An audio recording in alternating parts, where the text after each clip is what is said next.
अस्सलाम वालेकुम। आज हम बात करेंगे कि हेयर ट्रांसप्लांट की क्या मुख्तलिफ टाइप्स हैं और इनमें से कौन सी किस्म आपके लिए ज़्यादा सूटेबल है।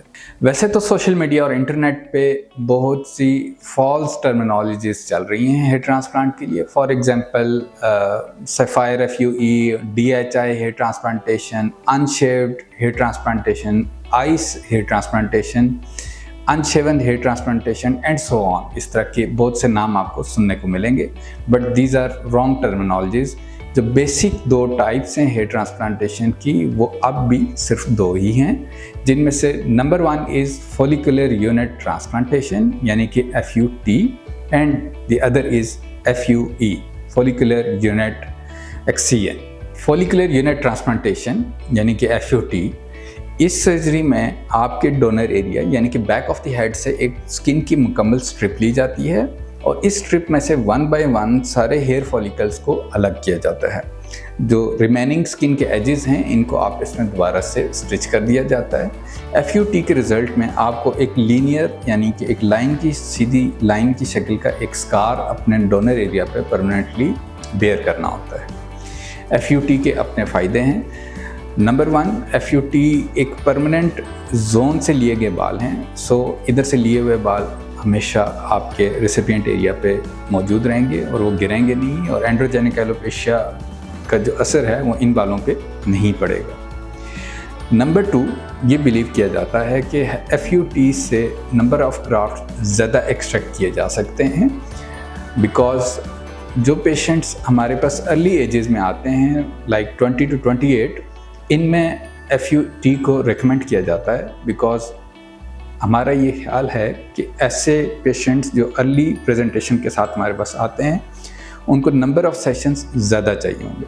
सो अगर पहले और दूसरे सेशन में FUT हेयर ट्रांसप्लांट उनका कर लिया जाता है तो थर्ड सेशन के लिए हमारे पास FUE की ऑप्शन बचेगी और डोनर थर्ड सेशन तक हमारे पास स्पेयर्ड होगा कि वहाँ से हम फर्दर बाल ले सकें। जो और फ़ायदे FUT के हैं वो ये हो सकते हैं कि आप बालों को ट्रिम किए बगैर अनशेव्ड डोनर एरिया से आप स्ट्रिप निकाल सकते हैं। फॉर एग्जांपल जैसे कि फ़ीमेल्स का केस है, फीमेल्स में चूँकि हम उनका हेड शेव नहीं कर पाते, सो जस्ट जो स्ट्रिप वाला एरिया है हम वहाँ से स्किन निकालेंगे, रिमेनिंग को स्टिच कर देंगे और न्यू जगह पे हम ये बाल इम्प्लांट कर पाएंगे।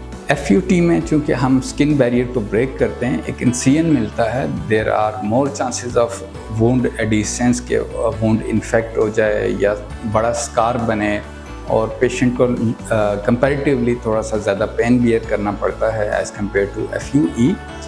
सो FUE को कुछ एडवांटेजेस ज़रूर हैं FUT पे, बट आपका सर्जन आपके लिए बेहतर डिसाइड कर सकता है कि आपको किस टेक्निक की ज़रूरत है। फॉलिकुलर यूनिट एक्सियन यानी कि FUE, इस टेक्निक में हम आपके डोनर एरिया से इंडिविजुअल हेयर्स को 1 by 1 एक्सट्रैक्ट यानी कि हार्वेस्ट करते हैं और उनको नई जगह पे रेसिपिएंट एरिया में इम्प्लांट कर देते हैं। इस प्रोसीजर के रिज़ल्ट में कुछ सिंगल लार्ज स्कार तो नहीं बनता डोनर एरिया में, हाँ, लेकिन जहाँ से रूट निकाल दी जाती है वहाँ पे एक एब्सेंट फॉलिकल ज़रूर नज़र आ रहा होता है अगर आप उसको कम्प्लीटली डोनर एरिया को शेव करेंगे।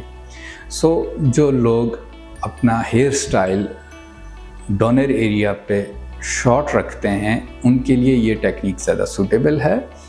और जो सेकंड फ़ायदा इस FUE का है वो ये है कि आप लार्जर एरिया यूटिलाइज़ कर पाते हैं स्कैल्प पर भी, और अगर आपने कुछ सेकेंडरी एरिया यूज़ करना है बॉडी का लाइक बियर्ड और चेस्ट, तो इस टेक्निक से आप वहाँ से भी बाल निकाले जा सकते हैं। हमारे करंट सिनेरियो में ज़्यादातर पेशेंट्स की प्रेफरेंस होती है कि उनको स्कार ना मिले, यानी कि FUT वाले स्कार को वो अवॉइड करना चाहते हैं। यही मेजर वजह है कि ज़्यादा पेशेंट्स FUE की तरफ जाना चाहते हैं। बट दोनों टेक्निक्स आज भी मॉडर्न समझी जाती हैं। ऐसा नहीं है कि FUT एक बहुत पुरानी टेक्निक थी और अब ऑब्सलीट हो चुकी है। ये पेशेंट्स के नीड्स, पेशेंट के सिनेरियोज़ के मुताबिक डिसाइड किया जाता है। इसमें ज़रूरी चीज़ ये है कि जो टेक्निक आप करवाना चाहते हैं उसके लिए ज़रूरी है कि आपके सर्जन की महारत भी उस टेक्निक में हो। फॉर एग्जांपल एक FUE रूटीन में करने वाले हेयर ट्रांसप्लांट सर्जन से आप ऑन रिक्वेस्ट FUT नहीं करवा सकते बिकॉज उसकी वो एक्सपर्टीज़ नहीं है। सिमिलरली एक FUT करने वाले सर्जन से आप रूटीन में FUE नहीं करवा सकते। सो इट्स बेटर कि आप वो टेक्निक सेलेक्ट करें जो आपको सूट करती है और उसके अकॉर्डिंगली अपना सर्जन भी सिलेक्ट करें।